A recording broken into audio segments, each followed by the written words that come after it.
School से आने के बाद मेरी डॉटर का ये कहना तो फिक्स ही है, मम्मा कुछ चटपटा और कुछ अनोखा बनाओ ना। तो हेलो दोस्तों, आज मैं जो रेसिपी आपके साथ शेयर करने जा रही हूँ वो है बेसन वेजिटेबल रोल्स की रेसिपी, जो कि खाने में इतने टेस्टी लगते हैं ना। एक बार अगर आपने बच्चों को ये बनाकर खिला दिया ना, तो बच्चे तो हर बार इसे बनाने की डिमांड करेंगे ही करेंगे। और ये रोल्स खाने में टेस्टी के साथ हेल्दी भी है, तो आप भी उन्हें खुशी से ये खिला सकेंगे। तो चलिए इन रोल्स को बनाना स्टार्ट करते हैं। तो यहाँ पर मैंने एक मिक्सिंग बोल ले लिया है, तो इसी में अब हम एक कटोरी भरकर बेसन ले लेंगे। तो ये देखिए, यहाँ पर मैंने बोल में बेसन ऐड कर लिया है। तो इसी में 1 टीस्पून इतना धनिया पाउडर, इसी के साथ हाफ टी स्पून इतना अजवाइन, हाफ टी स्पून इतना जीरा, हाफ टी स्पून इतनी हल्दी और 1 टीस्पून इतना अदरक लहसुन को एकदम बारीक कूट कर अब हम इसमें ऐड कर लेंगे। इसी के साथ हाफ टी स्पून इतना ग्रीन चिली पेस्ट भी इसमें ऐड कर लेंगे। तीखापन आप आपके हिसाब से एडजस्ट कर सकते हैं। अगर आपको इसमें ग्रीन चिली का इस्तेमाल नहीं करना है तो आप हाफ टी स्पून इतना रेड चिली पाउडर भी इसमें ऐड कर सकते हैं। अब हम इसी में स्वादानुसार नमक और थोड़ा सा चॉप किया हुआ धनिया भी ऐड कर लेंगे। सारे इंग्रेडिएंट्स ऐड करने के बाद अब हम इसमें पानी ऐड कर लेंगे और इन सारे इंग्रेडिएंट्स को बेसन के साथ अच्छे से मिला लेंगे। यहाँ पर हमें इसका एकदम पतला सा बैटर बनाना है, तो अब हम इसमें फिर से पानी ऐड कर लेंगे और इसे एक बार अच्छे से मिक्स कर लेंगे। अगर आप इसकी कंसिस्टेंसी थिक रखेंगे ना, तो जो नाश्ता है ना वो बिल्कुल भी अच्छा नहीं बनेगा। तो इसीलिए हमें यहाँ पर इसका एकदम पतला सा बैटर बनाना है। तो यहाँ पर हमारा जो बेसन का बैटर है ना, उसे मैंने बनाकर तैयार कर लिया है। तो यहाँ पर आप इसकी कंसिस्टेंसी देख सकते हैं। ठीक इसी कंसिस्टेंसी में आपको इसका बैटर बनाकर तैयार कर लेना है। हम इस बैटर को थोड़ी देर के लिए साइड में रख देंगे और दूसरी साइड मैंने गैस पर एक पैन चढ़ा लिया है। तो इसी में यहाँ पर अब हम ये सारे वेजिटेबल्स ऐड कर लेंगे। तो यहाँ पर मैंने एक बोल भरकर कैबेज, एक बड़े साइज के अनियन को स्लाइस करके, एक कैप्सिकम और कैरेट को भी स्लाइस करके मैंने यहाँ पर ले लिया है।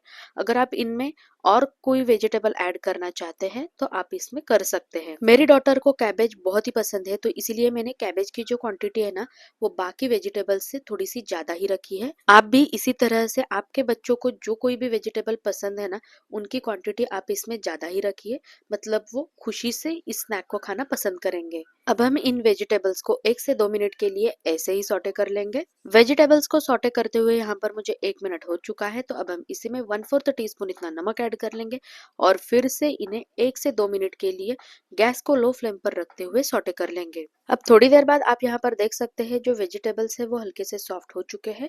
तो अब हम गैस को बंद कर देंगे और इसे एक प्लेट में निकाल लेंगे। तो यहाँ पर आप देख सकते हैं वेजिटेबल्स जो है ना, वो बहुत ही बढ़िया तरीके से सॉटे हो चुके हैं। तो यहाँ पर नाश्ते के लिए जो प्रिपरेशंस थी तो वो तो हमारी हो चुकी है। तो चलिए अब हम नाश्ता बनाना स्टार्ट करते हैं।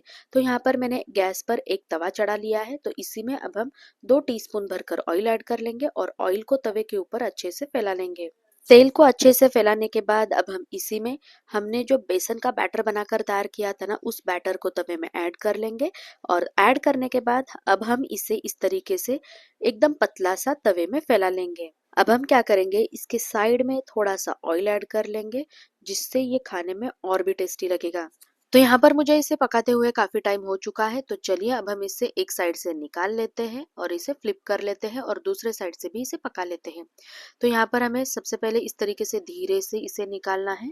तो ये देखिए, एक साइड से कितनी बढ़िया तरीके से कुक हो चुका है। तो चलिए अब हम इसे निकाल लेते हैं और इसे फ्लिप कर लेते हैं। तो ये देखिए, यहाँ पर जो इसका कलर है, बस इसे देखते ही इसे खाने का मन कर रहा है। इतना बढ़िया कलर इसे आया है। तो हमें इसे अलट पलट कर इसी तरीके से एकदम बढ़िया तरीके से सेक लेना है। इसे सेकने में बिल्कुल भी टाइम नहीं लगता है, 1 से 2 मिनट में ही ये एकदम बढ़िया तरीके से कुक हो जाता है। तो चलिए अब हम इसे एक प्लेट में निकाल लेते हैं। इसे बनाने के बाद अब हम जो बेसन वेजिटेबल रोल्स है ना, उन्हें बनाना स्टार्ट करते हैं। तो बेसन वेजिटेबल रोल्स बनाने के लिए मैंने यहाँ पर एक रोटी ले ली है। आपके पास रोटी चपाती जो भी है ना, उसे हमें यहाँ पर ले लेना है। अब हम इस रोटी के ऊपर हमने जो बेसन का चीला या आप इसे डोसा कहना चाहते हैं तो डोसा, उसे अब हम रोटी के ऊपर रख देंगे। इसके बाद अब हम इसके ऊपर थोड़ी सी हरी चटनी ऐड कर लेंगे। जो हम नॉर्मली पराठों के साथ सर्व करने के लिए जो हरी चटनी बनाते हैं ना, वही चटनी मैंने यहाँ पर बनाकर तैयार की थी। उस चटनी को अब हम इस चीले के ऊपर फैला लेंगे। तो ये देखिए, यहाँ पर मैंने हरी चटनी को चीले के ऊपर अच्छे से फैला लिया है। चटनी ऐड करने के बाद हमने जो वेजिटेबल्स को सॉटे करके रखा था, उन वेजिटेबल्स को अब हम इसके ऊपर ऐड कर लेंगे। और जैसे कि आपको पता ही होगा कि जो वेजिटेबल्स है वो हमारे हेल्थ के लिए कितने अच्छे होते हैं, तो इसीलिए ये जो वेजिटेबल्स है इन्हें ऐड करने में बिल्कुल भी कंजूसी नहीं करनी है। वेजिटेबल्स को हमें यहाँ पर भर भर कर ऐड कर लेना है। वेजिटेबल्स ऐड करने के बाद अब हम इसका इस तरीके से रोल बनाएंगे। तो यहाँ पर हमें इस रोल को थोड़ा सा टाइट ही दबा दबा कर बनाना है, नहीं तो जो वेजिटेबल्स है ना वो रोल बनाने के बाद बाहर आ सकते हैं। तो ये देखिए यहाँ पर मैंने इसका रोल बनाकर तैयार कर लिया है। इतना बड़ा रोल तो बच्चे खा नहीं पाते हैं, तो इसीलिए अब हम इसे इस तरीके से बीच से कट कर लेंगे। तो ये देखिए बस कुछ ही मिनटों में हमारा ये जो बेसन वेजिटेबल रोल्स है ना वो एकदम बढ़िया तरीके से बनकर तैयार हो चुके हैं। तो है ना एकदम टेस्टी और हेल्दी रोल्स।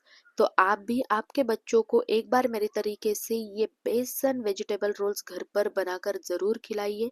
एक बार अगर खाएंगे ना तो बच्चे तो इसके फैन हो जाएंगे, ये खाने में इतने टेस्टी लगते हैं। और आप यकीन नहीं करेंगे, जब से मैंने मेरी डॉटर को इसे खिलाया है ना तब से ये वीक में 2 से 3 बार इसे बनाने की जिद करती है। तो आप भी एक बार मेरी तरीके से इन रोल्स को घर पर जरूर बनाकर देखिए। और अगर आपको ये मेरी रेसिपी अच्छी लगे तो लाइक शेयर सब्सक्राइब जरूर कीजिए। बाय।